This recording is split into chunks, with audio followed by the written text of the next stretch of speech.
Et 10 journées de championnat après la reprise pour faire un bilan, je dirais, à 75% de la saison. Et après, je voulais surtout parler d'abord du bilan chiffré, du bilan moral, après parler du mercato, parce que je pense que c'est ce qui vous intéresse aussi, et puis parler du programme de reprise. Par rapport au bilan, il est, je dirais, exceptionnel. La QV 2011 du Sporting est une année marquée d'une pierre blanche en termes de résultats. Des chiffres rapides, hein. On a joué 39 matchs de championnat sur l'année 2011. 21 victoires, 7 nuls, 5 défaites. En Ligue 2, bon, vous connaissez les chiffres, hein. Sur 18 matchs, 8 victoires, 6 nuls, 4 défaites. On a passé 2 tours de Coupe de France et on s'est fait éliminer en Ligue lors du match initial à Istres.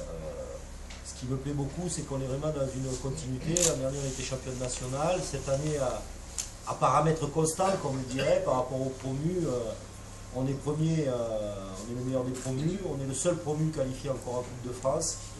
Ça veut dire que le club est dans une progression constante et que c'est important. Ce qui m'intéresse surtout, c'est le bilan moral. Personne n'oublie ici d'où on vient.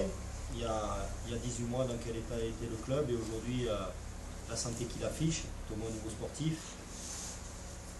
Cet état de fait, il est surtout lié à ce qui est mis en place par les dirigeants. On vient de quitter le vestiaire avec Bernard et Jo, où on a dit un petit mot aux joueurs. Je le dis et je le répète, la personne la plus importante dans un club, c'est pas le meilleur joueur, c'est pas l'entraîneur, c'est le président et les gens qui l'entourent. Parce que je dirais l'entraîneur propose et le président dispose. C'est un président, c'est une équipe de dirigeants qui mettent la stratégie globale du club en place.